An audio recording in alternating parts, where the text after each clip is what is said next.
नया बजट, नई तजावीज़, बजट साजों के लिए बड़ा चैलेंज।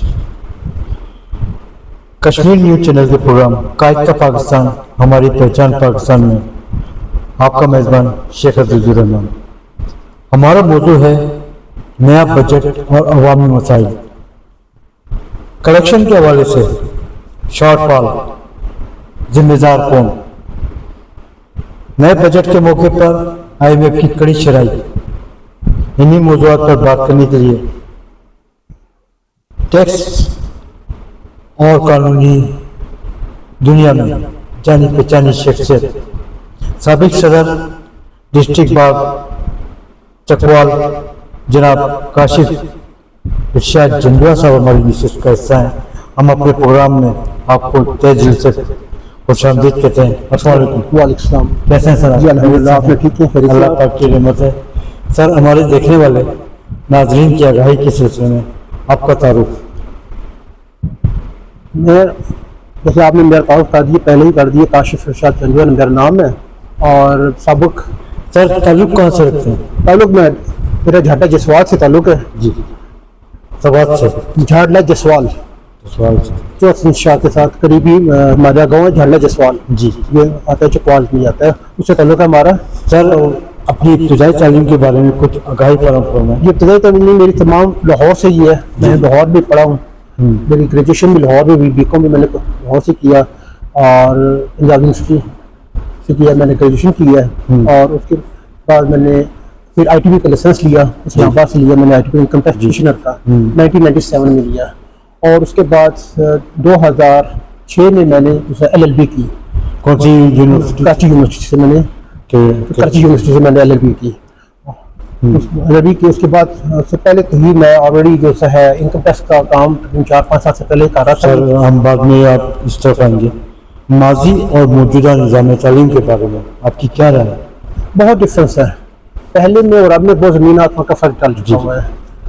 पहले तो हमें फैसिलिटी ही नहीं थी बिल्कुल एजुकेशन के मुतल्लिक। जी, हमें कोई एक मजमून भी याद करना पड़ता था या उसको समझना पड़ता तो हमें भागना पड़ता था बहुत ज़्यादा, और उसकी तवज्जो ज़्यादा करनी पड़ती। अब तो मीडिया का डिजिटाइज दौर आ गया है और इसमें जो है सबसे बड़ी हमें सहूलत है वो आपके मोबाइल नेटवर्क में बहुत सहूलत दी हमें, और इससे हमने काफ़ी हासिल किया है। और बच्चे बहुत ज़्यादा प्राइवेट सेक्टर ने तालीमी शोबे में हलचल मचा के रखी हुई है।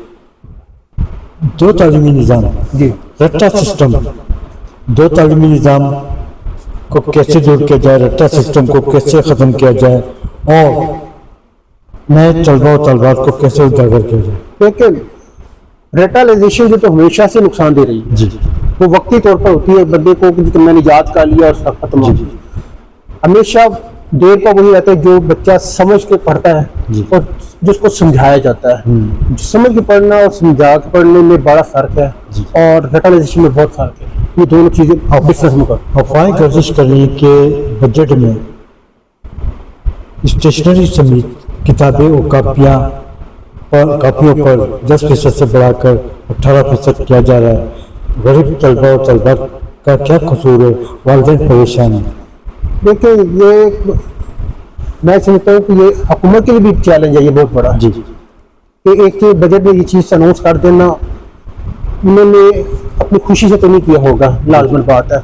आप भी को समझते हैं, तमाम वर्ल्ड को समझते हैं और हम सब समझदार समझते हैं कि IMF का बहुत ज़्यादा प्रेशर रहता है उनके ऊपर, जिसकी वजह से उनको मजबूरी भी होती है करने की। पार्टी से हट कर मैं बात करूँ, हुकूमत कोई भी होगी, IMF हमारे के ऊपर एक बिल्कुल काबिज हो चुकी हुई है। हम उसके बगैर हमारे लिए चलना मुश्किल है। ये जितनी कंडीशन जो लगती है जो हमें तकलीफ दे देती है किसी भी सूरत में हो, चाहे फूड की शक्ल में हो, चाहे पेट्रोल की शक्ल में हो, चाहे एजुकेशन की शक्ल में हो, चाहे हेल्थ की शक्ल में हो, उसमें हमें प्रॉब्लम आ रही हैं। माजी से लेकर मौजूदा वक्त तक जितनी भी हुकूमतें आई, सेहत और तालीम को नज़रअंदाज किया गया। आज भी तालीम और सेहत को नज़रअंदाज किया गया। 3 से 5% हिस्सा रखा है। दिफाई बजट को 300 अरब तक ले जाया गया है। क्यों? देखिए, इसमें जैसा है आपको भी समझ है कि हम 2-3 स्टेपों में हैं, कवर हुए हैं। एक स्टेप कवर हुआ है कि हमें IMF ने कवर किया हुआ है। दूसरा, जब हम पाकिस्तान के अंदर आते हैं तो हमें एस्टेब्लिशमेंट ने हमें कवर किया हुआ है। उसके बाद हम आते हैं। अच्छा, बिल्कुल ठीक है। जहाँ तक आपकी बात कर रहे हैं कि दफा में ज़्यादा जी।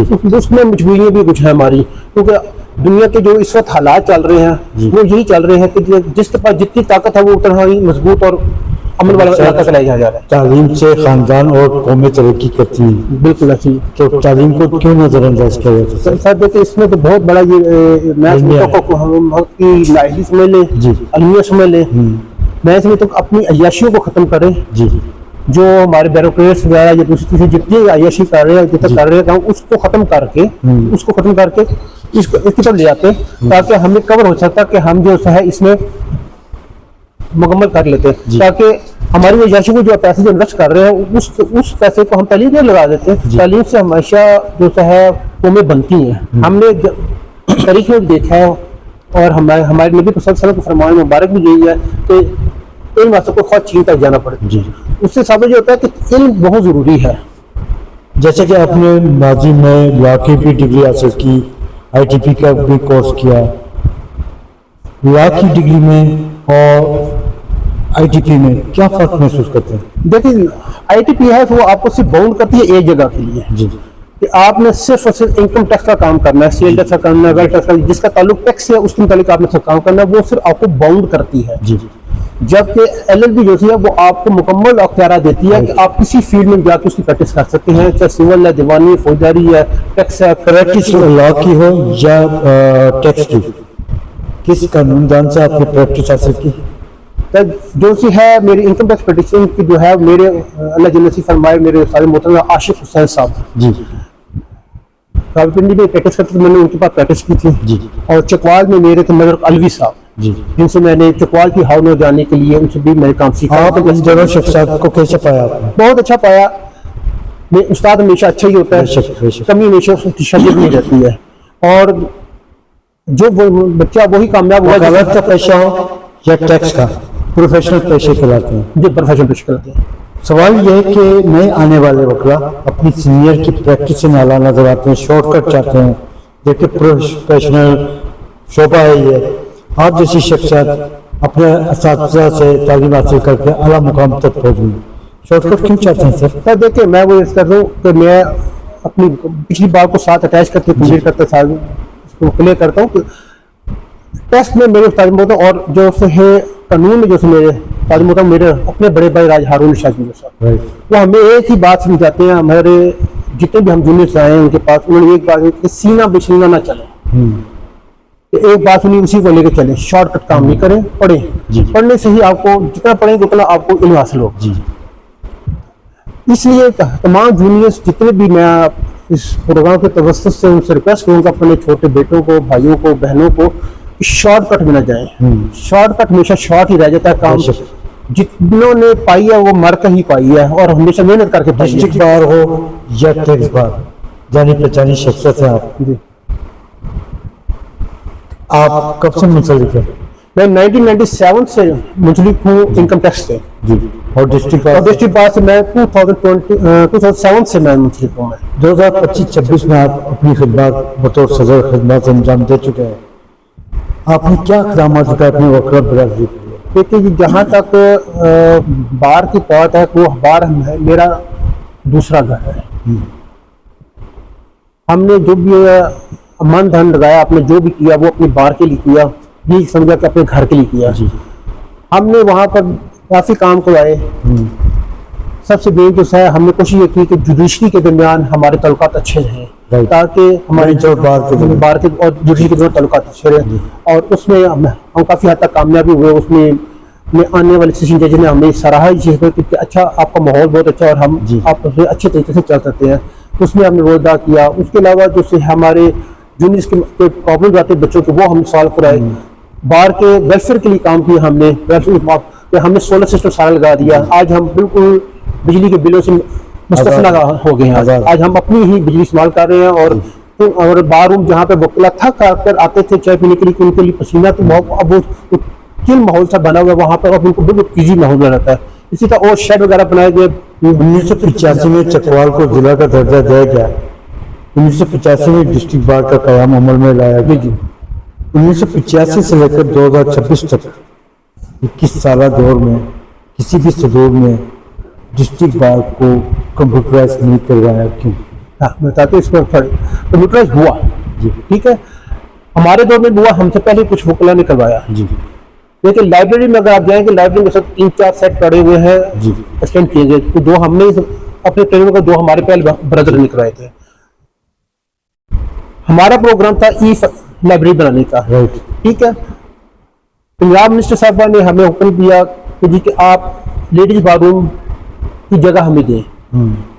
हमने सच जैसे के साथ, मैंने अपने ब्रदर अपनी टीम के साथ मिलकर बात की, और हमने कोर्ट की जगह पे ही हमने नया, आप देखा होगा कि आपने वहाँ पे नहीं, वो हमारी काविशों के साथ और परमिशन की मेहनत की वजह से हमें वो जगह मिली और आज वो मुकम्मल हो रही है। जी हमारा ये व्यू था कि वो हमारी जो पहले बाथरूम है जो लेडीज बाथरूम, उसको हमने ई फाइलिंग में कन्वर्ट करना था, ई लाइब्रेरी में करना था। Right. वो सिर्फ इसलिए हम रुके कि जब वो वहाँ पे ट्रांसफर हो जाएगी, जगह हमें अवेलेबल हो जाएगी, तो वो उस जगह को हम कन्वर्ट कर देंगे ई लाइब्रेरी में। मगर हमने अभी आज तौर पर वहाँ पर, उसके अलावा हमने फिर आर्ट्स, उसकी जगह हमने फिलहाल आर्ट्स जैसे चैम्बर बना दी नहीं, ताकि नए बुकला आने वालों को उनकी सहूलत हो जाए। अब मैं, मुझे यकीन है मेरे आने वाले ब्रदर जो काम प्रोजेक्ट मुकम्मल हो जाएगा, जब हमारी लेडीज बार हमारी बहनों की छुट्टी वहाँ पर हो जाएगी, जगह खाली हो जाएगी, और वो हमारी इंशाल्लाह ई लाइब्रेरी बन जाएगी। सवाल इसलिए किया गया सर, आपकी खिदमत काबिल तारीफ है बतौर सदर। सवाल इसलिए किया गया कि जाली वकालत की भरमार, आप जैसी प्रोफेशनल शख्सियत जो है बुरी तरह मुतासर होती है।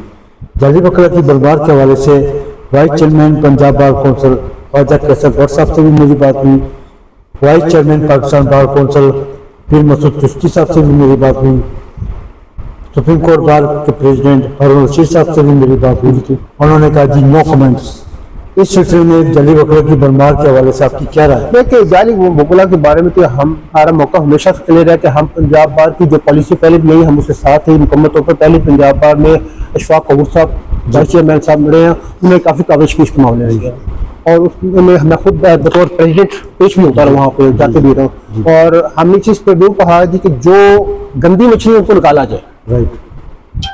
उसकी वजह यह है कि उनकी वजह से ये प्रोफेशन बदनाम हो रहा है, और इसके ऊपर पंजाब बार ने काम भी किया, और ये सारा काम जो मेन हेड है वो पंजाब बार ही कर सकता है। तो हमारे इख्तियारात में नहीं है कि हम दूर के सेक्रेटरी को करें या हम ये करें, वो पंजाब बार ही कर सकता है। पंजाब बार की मौजूदा बॉडी से आप मुतमईन हैं? देखिए, उम्मीद है इंशाल्लाह, नई जनरेशन आई हुई है, उम्मीद है कि इंशाल्लाह बेहतर करेगी। जो भी आती है वो हमेशा बार के लिए आती है, इंशाल्लाह उम्मीद है कि पंजाब बार के लिए अच्छा काम करेगी। क्या आप किसी पॉलिटिकल पार्टी का भी हिस्सा हैं? जी, मैं बेसिकली तो पाकिस्तान तहरीक इंसाफ का हिस्सा हूँ, PTI का हिस्सा हूँ, और मैं उसका एक अदरा सा वर्कर हूँ। इस ओहदे पर भी फायज हैं?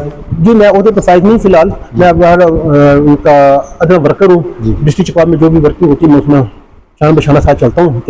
और मैं ओहदे का लालच कभी नहीं किया कि मुझे लाजमी ओहदा मिलेगा तो मैं वर्क करूँगा। मैं एज सिपाही के तौर पर काम कर रहा हूँ, खामोश सिपाही के तौर पर काम कर, जो मेरे से होता है वो मैं। आपकी आला खिदमत को मद्देनजर रखते हुए कभी आपको हुकूमती सदर कोई पेशकश हुई? ऐसी तो नहीं हुई पेज के आपको, क्योंकि हमारे जो PTI का दौर था वो है ही 3 साल का था, उसमें वो अभी कवर सीधी ली ही नहीं, क्योंकि कवर को रेल दी गई, सारे कम कर दी गए। उम्मीद है इंशाल्लाह जब तहरीक इंसाफ वापस आए कि फिर कुछ ना कुछ बेहतर होगा। आप इंडिपेंडेंट काम कर रहे हैं, आपकी कंपनी का नाम क्या है और ये कब वजूद में आई? ये हमारी कंपनी, हमारी ये एस्टेट है, जंजोवाला एस्टेट्स है। राइट। हमारे बड़े भाई महाराजा हारून साहब ने नाम रखा था, हम उसी को लेके चले आगे। जंजोवाला एस्टेट्स। ये कब वजूद में आई? ये तो वजूद आई में आई 1985 में आई है जी। हारून साहब ने बनाई थी, उसके बाद फिर हम अंदर शामिल हुए। मैं एज ए टैक्स के तौर पर मेन प्रैक्टिस करता हूँ यहाँ पर, और मेरे भी जितने जूनियर थे वो सारे जंजोवाला एस्टेट्स इस्तेमाल करते हैं जी। इसी मोनोग्राफ। आपकी कंपनी की खिदमत क्या है क्लाइंट के हवाले से? हमारी क्लाइंट ये है क्लाइंट के लिए कि हम कोशिश करते हैं कि क्लाइंट को फेयर जो है उनको टैक्स के बारे में बताएं और आगाही करें, और हुकूमत और FBR और आवाम के दरमियान ब्रिज का काम अदा करें, ताकि गवर्नमेंट को उसका बजट मिलता रहे, उसका रेवेन्यू मिलता रहे, और आवाम को रिलीफ मिलता रहे, ताकि इस मामले में हम कोशिश भी करते हैं कि लोगों को ज़्यादा फैसिलिटेट किया जा सके और उनका अवेयरनेस दी जा सके कि टैक्स जमा करना अच्छी बात है और उसका फायदा मुल्क पाकिस्तान को फायदा होगा तो हमको फायदा होगा। कलेक्शन के हवाले से FBR की क्या खिदमत है? कलेक्शन ऐसी है, देखिए काफी हद तक बेहतर हुई है जी। पहले बहुत बेहतर थी, इस टाइम में थोड़ी कम हुई, मगर आपको अभी तो जब तकसीमें दे रहे हैं कि कितनी हो रही है नहीं, और जब वो हमारे पास बाकायदा तौर पर नोटिफिकेशन आएगा पता चलेगा कितनी करप्शन की है। अभी तो कह रहे थे 4.95% जितनी करप्शन हुई इनके पास। ऑर्डिनेंस 2001 जिससे कानूनी तकाजों पर अमल दरामद कराना किसकी जिम्मेदारी? गवर्नमेंट की जिम्मेदारी है मुकम्मल तौर पर। FBR जो सी है इसको चाहिए कि ऐसी पॉलिसी लेकर आए जो लोगों के लिए सहल हो, आसान हो, ना कि परेशानी के बाद रोज बरोज जो सफाम है उसको पेचीदा करना, ये कोई आसानी अच्छी बात नहीं है। टैक्स रेट्स को मुनासिब करना चाहिए जी। और फाइलर नॉन फाइलर के कंसेप्ट को क्लियर करना चाहिए ताकि लोगों को इतनी अच्छी अवेयरनेस देनी चाहिए ताकि लोग खुद इसमें इन्वॉल्व और अपने आप को घबराए ना अंदर आने। करप्शन के हवाले से FBR में शॉर्टफॉल जिम्मेदार कौन? जिम्मेदार जो सब बैरपेट से सिंपल सी बात है, उसमें उस प्रॉब्लम सबसे बड़ी आ रही है कि करप्शन बहुत ज्यादा है हमारे FBR के अंदर। 18% अगर आपका GST लिया जाता है उससे 16% जो है आपका करप्शन के बारे में चला जाता है। जी राइट। जितना बड़ा अलमिया, अगर आपका 18% पूरा आ जाए तो फिर आपको तो परेशानी खत्म हो जाए। क्या आप समझते हैं कि चीफ कमिश्नर से लेके इंस्पेक्टर तक करप्शन में मुलविस है? देखिए हर अदारा मुलविस है। हम तो FBR की बात करें, हर इदारे की बात नहीं कर रहे। FBR के अंदर भी अदारे हैं, FBR के अंदर भी आपके FBR का हेड उसके अंदर भी मुख्य अदारे बने हुए हैं। ठीक है, हर अदारे के उनको ऑडिट डिपार्टमेंट अलग करप्शन करता है, इन्फोर्समेंट वाला अलग करता है, रिस्क रिस्पॉन्स वाला अलग करता है। जब तक हम जो है डिजिटलाइजेशन वाला अलग है, ठीक आईरस वाला अलग है, हर एक अपने तरीके कार्य होना ये चाहिए कि FBR को चाहिए कि इनको इतना सहल कर दे, आसान करे कि एक आम शख्स भी, अनपढ़ बंदा भी तो जाए ऑफिस में तो उसको परेशानी ना हो ताकि उसका काम हो सके। रिटर्न फाइलिंग के हवाले से भी तहफ़्फ़ुज़ात पाए जा रहे हैं, इन तहफ़्फ़ुज़ात को कैसे दूर किया जाए? देखिए साहब, मैं पहले ही तहफ़्फ़ुज़ात की बात पहले ही मैंने अर्ज कर दी कि तहफ़्फ़ुज़ यही है कि रोज बरोज पेचीदा जी एक तो पेचीदा फॉर्म कर रहे बहुत ज्यादा, हम जैसे लोगों को भी उसको अच्छी तरह स्टडी करना पड़ता है, फिर जाकर समझ आती है इन्हें किस तरह लेके जाना है हमने। एक तो बात दूसरी ये है कि रेट्स भी उनको मुनासिब करने चाहिए ताकि लोग टैक्स रिटर्न जमा कराने में आसानी महसूस करें। टैक्स ना देने वालों को नेट पे कैसे लाया जाए? उसको देखें, उनका शिकंजा तेज टाइट करना चाहिए जिस तरह गवर्नमेंट पीछे कर रही है। उसको गवर्नमेंट को अप्रिशिएट करते हैं, जो भी गवर्नमेंट आई पीछे आती रही आपकी आई जो है वो कर रही है। किसी के जैसे बिजली के बिलों में बिजली के बिल वगैरह जो है उनको लगाना जाए तो मीटर लगाना जाए, उसको कह रहे एंटीन में आए, बैंक अकाउंट ओपन करने जाए तब कह रहे हैं, गाड़ी के रजिस्ट्रेशन के लिए कह रहे हैं, अपना रजिस्ट्री करने के लिए। इसी तरह ये नेटवर्क टाइट करने की वाली बात है, जितना नेटवर्क टाइट करेंगे लोग ज्यादा से ज्यादा इस तरफ आएंगे। टैक्स के हवाले से शॉर्टफॉल जो पाया जा रहा है, कानून साजी मौजूद है, जुर्माना आयद क्यों नहीं किए जाते सर? लेकिन सबसे बड़ी प्रॉब्लम ये कि अकाउंटेबिलिटी को नहीं हमारे पास। अफसर अगर करप्शन कर दे तो अकाउंटेबिलिटी नहीं है। राइट। आम बंदा अगर 10,000 की करप्शन कर दे उसको जेल हो जाएगी। जेल हो जाती जी। सबसे बड़ा डिफरेंस यहाँ पर आता है। इस डिफरेंस को कैसे दूर किया जाए? डिफरेंस को ये दूर करना पॉलिसी मेकर का काम है ना। तो वैसे तो आप 181 पेनल्टी का सेक्शन बनाई हुई है आपने, 181 के अमल दरामद तो नहीं नजर आता। ये नहीं आती। किसका जिम्मेदारी है? FBR की जिम्मेदारी है, हुकूमत की जिम्मेदारी है जो परेशान कर रही है लोगों को, कह रही है कि एक ही जगह से बार बार उसी से बजट निकाल रही है, ज्यादा निकाल रही है, इसको एक्सटेंड करें और करप्शन को खत्म करें। FBR के सिस्टम में जो खामियां पाई जा रही है इसको कैसे दूर किया जाए? देखिए दूर ऐसे किया जा सकता है कि इसमें जब तक आप मुकला को, टैक्स मुकला कंसल्टेंट कंपनीज को जी, उनके नुमाइंदों को इस चीज में इन्वॉल्व करें अपने, और सजेशन दें मुख्तलिफ किस्म की, और जितने भी आपके कारोबारी हजरात हैं, इंजमन में काजरान बरादरी है, जो इनसे मशवरे लें और मशवरे लेने के बाद पॉलिसी मैटर बनाए ताकि कल को आप इम्प्लीमेंटेशन करें तो कोई ये ना कह सके कि हमें आपने इन्वॉल्व नहीं किया। लाखों फाइनल्स का FBR के नेट पर इजाफा, FBR अजब से महरूम क्यों? कौन? FBR किस अजब से महरूम? देखिए वो इसलिए अजब से महरूम है कि उसकी वजह यही है कि जितने भी ऑफिसर्स हैं वो कमरे ठंडे कमरे में बैठ कर काम कर रहे हैं। इंस्पेक्टर ठंडे कमरे में बैठ कर काम कर रहे हैं। जब तक वो वर्क फील्ड में नहीं करेंगे, लोगों से मीटिंग नहीं करेंगे, उस वक्त तक ये काम मुकम्मल नहीं हो सकता। एक अफसर आता है, वो अगर एक ऑफिस में बैठता है, इंस्पेक्टर आता है, वो ऑफिस में बैठता है, शाम को चले जाते, उसका वर्क सब मार्केटें या शॉपिंग मॉल, सब्जी मंडियाँ, गल्ला मंडियाँ जैसे या फ्रूट मंडियाँ, यहाँ पर कंप्यूटर सिस्टम होने के बावजूद इंस्पेक्टर की भरमार पड़ी है, या कोई सर्वे क्यों नहीं करते?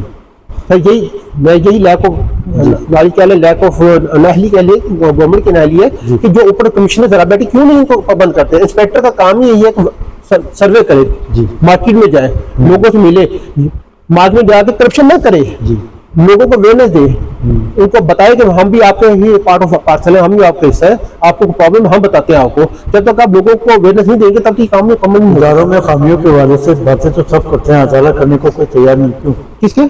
अजाला करने को कोई तैयार नहीं है, क्यों? उसकी वजह यह कि हम भेसो कौम हो चुके हैं। असल में हमें एहसास नहीं है कि हम आने वाली नस्लों को हम कुछ दे नहीं रहे।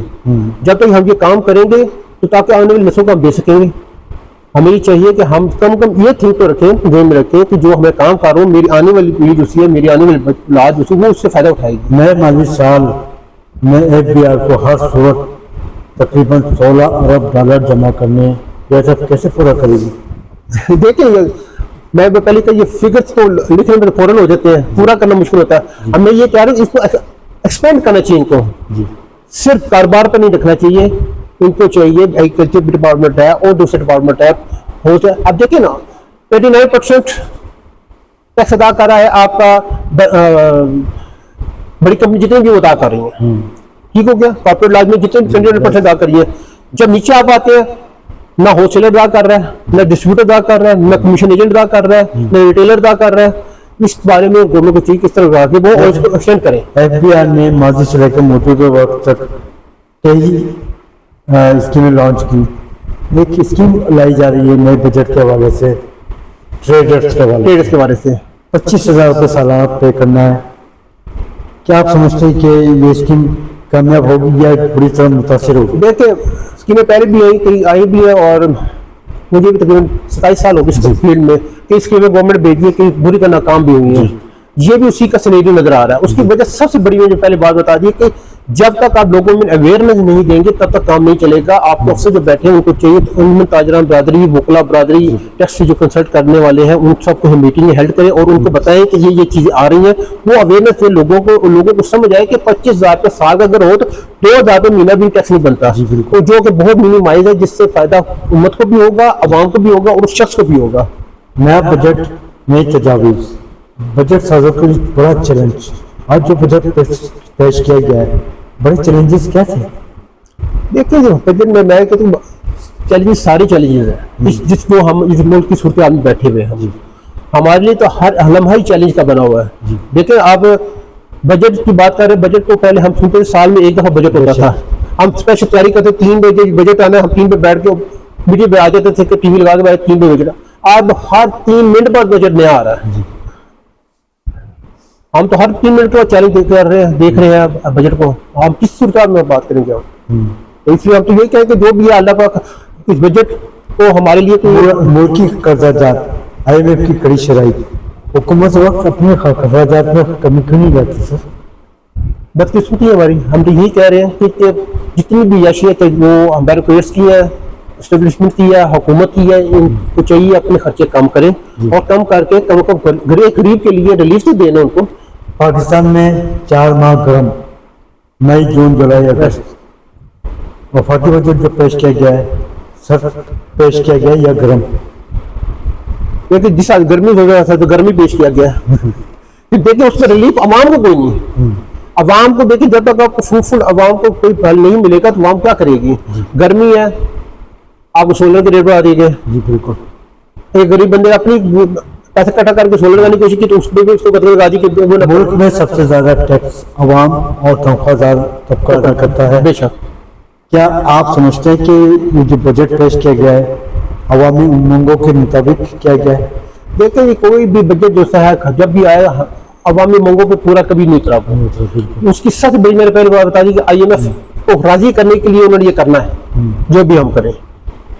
कुछ उनकी अपनी याशों के लिए इस्तेमाल हो जाता है, 70% उनको चल जाता है, 20% उनको चल जाता है, ये तकसीमें इनकी अपने चल जाती है। अवाम के लिए सिर्फ गुर्बत रह जाती है। बढ़ती हुई महंगाई, बढ़ते हुए टैक्सेस की वजह से मुल्क में कारोबारी एतमाद बुरी तरह मुतासिर। एतमाद को कैसे बहाल किया जाए? देखिए, कुआं को ऐसे बहाल किया जा सकता है जी कि उनको फैसिलिटेट किया जाए, लोगों को बिला सूट कर्जे दिए जाए ताकि लोग अपने रोजगार को एस्टेब्लिश कर सकते हैं। बिजली के बिलों में उनको छूट दी जाए ताकि उनको मैन्युफैक्चर या एक प्रोडक्ट जब बनाएगा उसको जब आप फैसिलिटी देंगे तो वो फिर आगे कन्वर्ट होगी ना, क्योंकि सारा वो एंड कंज्यूमर पर आकर पड़ता है। इसलिए हुकूमत को चाहिए कि जितने भी मैन्युफैक्चर उनको कुछ सहूलत दे ताकि आगे से वो प्रोडक्ट कम कीमत बने जाके मुल्क के सनती यूथ तबाही के किनारे पर है। हुकूमत वक्त रियल एस्टेट को प्रमोट कर रही है क्यों? देखिए, इसमें मैं तो ये कहूँगा कि गवर्नमेंट जो सी है कि पॉलिसीज जो सी है वो हमेशा डिस्टर्ब करती है। हमें जो चीज चाहिए हम वो उस तरफ नहीं जाए जहाँ पे उनको समझ आती है कि हमें जहाँ उनको फायदा वो उस तरफ निकल जाती है। अल्लाह के जबकि हुकूमत को ये चाहिए कि तमाम जूनियर्स को लेके चलना चाहिए, तमाम अदारों को लेके चलना चाहिए। देखिए, हमेशा ज़राअत रीढ़ की हड्डी रहा आपका, सनतकारी आपकी रीढ़ की हड्डी रही हमेशा है, ठीक है। जब आप इनको डिस्टर्ब कर देंगे तो फिर आगे कुछ भी नहीं रहेगा। आप चाहे बेशक छोटे छोटे कामों में चले जाए, बेशक रियल एस्टेट में चले जाए, दूसरे में चले जाओ, मगर जो आपको रीढ़ की हड्डी का रोल अदा करेगी वो एग्रीकल्चर करेगी, सनत करेगी, वही आपको रोजगार भी मुहैया करेगी, वही आपको मिशन में मुस्तकिल भी ला के देगी। आज के बजट में सनतकारों और ताजरों की नजर में बजट पर थी रिलीफ के हवाले से आप समझते थे कि उन्हें कोई रिलीफ मिला? सर कहाँ मिला? अब देखे ना, बजट भी अनाउंस हो रहा था, बार एहतजाज शुरू हो गया जी, तो जाहिर हो गया कि रिलीफ नहीं मिला हमें। क्या हुकूमत सनत, तिजारत और सरमायाकारी के फरोग के लिए कोई मखसूस लाएमल इख्तियार करेगी? देखिए, करना तो चाहिए, जी, करेगी या नहीं करेगी ये तो हुकूमत को पता है कि वो करना है कि नहीं, मगर जो मुल्की हालात है उनको ये करना चाहिए। कुछ देखिए, मैंने पहली बात की ये मेन रोल अदा करते हैं, रीढ़ की हड्डी का रोल अदा करते हैं, इसके बगैर हमारा मुश्किल चलना मुश्किल नहीं है। तो इसलिए वो गवर्नमेंट को चाहिए इस तरफ। चीन पाकिस्तान का दोस्त, चीन और पाक मैशी ताउन नई बुलंदियों की तरफ गामजन है। आप क्या समझते हैं कि चीन पाकिस्तान को नए कर्जे आसान शराइत पर देगा? देखिए, एक चीज को हमने बार बार कह के ना उसको भी हम लोग कहते हैं कि हाँ हमसे दिल उतार दिया मादर के साथ। चीन हमारा दोस्त है, हमेशा हमारे साथ ताउन किया उसने। अब चीन की भी जो ये पोजीशन बन गई अब वो भी यहाँ तक आ चुका है कि ये करप्शन इतनी होती है हमारे मुल्क में। अब वो ये भी कहते हैं कि प्रोजेक्ट हम लगा के देंगे, पैसे नहीं आपको देते। जहाँ तक आ गए हम ये कह रहे हैं कि हम उनसे प्रोजेक्ट लगवा लें, आप कुछ करो, पैसे ना ले, प्रोजेक्ट लगवा लें ताकि हमारे मुल्क के बच्चों के लिए, हमारे लिए, हम की नस्लों की फायदा हो जाए। तो हमेशा चीन ने हमारे साथ दिया। हमेशा आपके ख्याल में इदारों से करप्शन कैसे खत्म की जाए और आजाद कैसे कराया जाए? जब तक अकाउंटेबिलिटी नहीं करेंगे होगी तब तक कुछ नहीं हो सकता। वो किस तरह कराई जाए? अकाउंटेबिलिटी ऐसी होगी जी कि इनके ऊपर सजेस्ट की जाए, जो चार करप्शन लोगों को उसको फांसी दी जाए, उसको सजा दी जाए और पता चलेगी कि उसने गलत काम किया तो मैं काम नहीं करूँ, मैं कहूँगा मेरा भी यही हाल होगा, फिर जाके होगा। ऐसा वैसे नहीं है। पाक ईरान तिजारती अदम 10 अरब डॉलर ले जाने का आज़म रखती है हुकूमत। आप क्या समझते हैं दोनों मुल्कों के दरमियान तिजारती ताल्लुकात बेहतर होंगे? हाँ, होने तो चाहिए। हम कहते हैं, हम खुश हैं हो तो बेहतर, क्योंकि वो मुसलमान मुल्क है और मुसाया मुल्क है और उसने भी काफ़ी 40 साल से पाबंदियाँ बर्दाश्त की है, उसने भी काफ़ी की है। तो हम तो चाहते हैं कि हम पाकिस्तान को जो है उसके साथ मिले और तावन करें और वो से नई शराइत क्या है? आयोग की हमेशा भी शराय रही है कि आवाम को निचोड़ के रखें जी, और बजट में जो है टैक्सेस को बढ़ाया जाए जितना ज्यादा हो सके, टैक्स रेट को बढ़ाया जाए। ये उसका मुल्की मैशियत की पायदार तरक्की के लिए क्या ठोस नज़रिया अपनाई जाए? ठोस यही है कि ज़राअत को बढ़ाया जाए, जितने भी आपकी ज़राअत से तल्लुक़ रखने वाले हैं उनको मशीनरी प्रोवाइड की जाए, सब्सिडी को दी जाए मुकम्मल तौर पर, ताकि उनको फैसिलिटी हो जाए, ज़्यादा कल्टिवेशन की जा सके। और सबसे ज़्यादा सनत को अप्रोच करना चाहिए।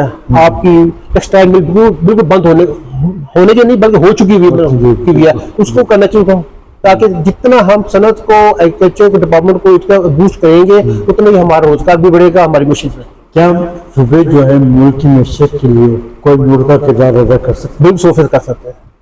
किस तरह? इसलिए कि सूबे जो है हर सूबे जो है अपना बजट ऐसा अनाउंस करें कि जो तमाम अपने एग्रीकल्चर डिपार्टमेंट और सनत डिपार्टमेंट को कवर करे, ताकि उसके मुताबिक वो लेके चलते रहे। ईरान अमेरिका जंगबंदी, पाकिस्तान की नजरें पूरी दुनिया पर, आप क्या समझते हैं कि पाकिस्तान अपनी खारजा पॉलिसी को मजबूत बनाने में कामयाब होगा? देखिए जी, मजबूत होना चाहिए। आपके सामने हुकूमत लगी हुई है, अपने तौर पर कोशिश कर रही है, लगी हुई है, मगर अभी फ्रूटफुल नताइज सामने अभी तक नहीं आ रहे। आपके सामने आपकी जंग भी शुरू हुई हुई है, झड़पें चल रही है वहीं पे। एक तरफ वो कहते हैं कि राजीनामा कर रहे हैं, दूसरी तरफ वो झड़पें कर रहे हैं, अभी तक कोई पायदार हल नजर नहीं आ रहा। सर, आप एक प्रोफेशनल शख्सियत के साथ चकवाल के एक अहम शहरी भी हैं। शहरियों के अहम मसाइल क्या हैं? एक चकवाल के शहरी मसाइल जो से है मेन जो से रोड्स है, जी तो रोड्स बनाई जाए, रोड्स का कोई हाल नहीं है। जी। ये बहुत रोड है, ये कोई 7 साल 8 साल के बाद अब बननी शुरू हुई है। मैं खुद उसका सबसे ज़्यादा मैं खुद वहाँ पे रहने वाला, मुझे भी परेशानी रही है। वो इसी तरह तमाम जितने रोड है खस्ता हालत है। ज़हन इंतजामिया का क्या रोल है इस सिलसिले में? ज़रिए इंतजामिया का रोड बहुत मनफी गया है, इसमें तो उससे कहते हैं बिल्कुल मनफी गया है और उसने बिल्कुल रोड ना होने के बराबर किया है। ये तो सड़क जो सी अब जो बोरो वाली बन रही है, जो मेहरबानी है डीसी साहबा की, जिन्होंने अपनी काविशों के जरिए किया और ये शुरू हुआ। और को भी नहीं, क्या आप हुकूमत वक्त की खिदमत से मुतमईन हैं? जी बिल्कुल कोई नहीं, क्यों? जो मुल्की हालात है। जी देखिए पेट्रोल की पेशेंट देख ले कहाँ पे चली गई। दुनिया में पेट्रोल कम होता है, कम करते हैं, हमारे में बढ़ता है तो रातों रात 12 बजे रेट बढ़ जाता है, कम होता है तो 10 दिन बाद 2 रुपये कम कर देते हैं। इस तरह से फीसद बढ़ी है। जहाँ पे एक रिक्शे वाला किराया का 20 रुपये देके जाता था, आज 80 रुपये दे रहा है वो किराया। आप कैसे कहेंगे कि मुतमिन करें? पेट्रोल की वजह से आपकी हर चीनी, आटा, दाल भाव हर चीज महंगी, सब्जी, बल्कि आप प्याज लेने भी जाए तो परेशानी का हलाक होता है। एक मजदूर बंदा जिसकी दिहाड़ी 1000-1200 रुपये है, तो जब सामान लेने जाता है तो उसको तो 800-700 रुपये का ऑयल का पैकेट आ जाता है, यहाँ पे वो मुश्किल होता है। क्या रोशन पाकिस्तान नजर आता है आपको? ये उम्मीद हमेशा उम्मीद कायम रखनी चाहिए। इंशाल्लाह पाकिस्तान में रोशनी आएगी, मजीद आएगी और इंशाल्लाह तरक्की करेगा इंशाल्लाह। कश्मीर की बात करते हैं सर। 27 अक्टूबर 1947 कश्मीर का यूनिट, कश्मीरी अवाम अपने हकूक से महरूम, आज़ादी के मुंतजर है। आपके तजर्बात की रोशनी में मसला कश्मीर का हल क्या है? उसका हाल यही है कि जो उस वक्त कह दिया गया था कि यूनाइटेड नेशन के जरिए जो अक़वाम मुत्तहिदा ने जो फैसला किया तो उसको हाल किया जाए, उस पर इनको आज़ाद किया जाए। क्योंकि 2 करोड़ से ज़्यादा तकरीबन आबादी वहाँ पर है, उनके साथ नाहक ज़्यादती हो रही है। कश्मीरी मुजाहिदीन की बेतहाशा कुर्बानियाँ सिफारती ताल्लुकात नजर नहीं आती, अक़वाम मुत्तहिदा खामोश तमाशाई बनी हुई है। हल क्या है? हाँ यही है, इंटरनेशनल तौर पर तमाम मुसलमानों को मिलना चाहिए, इन मुसलमानों की मदद करनी चाहिए, कश्मीर की मदद करनी चाहिए। जो हाथ से इंडिया कब्जा करके बैठा हुआ है उसको हटवाना चाहिए। मोदी सरकार का अंधा कानून, कश्मीरी लीडर यासीन मलिक जिंदगी और मौत की कश्मकश में जेल में कैद है।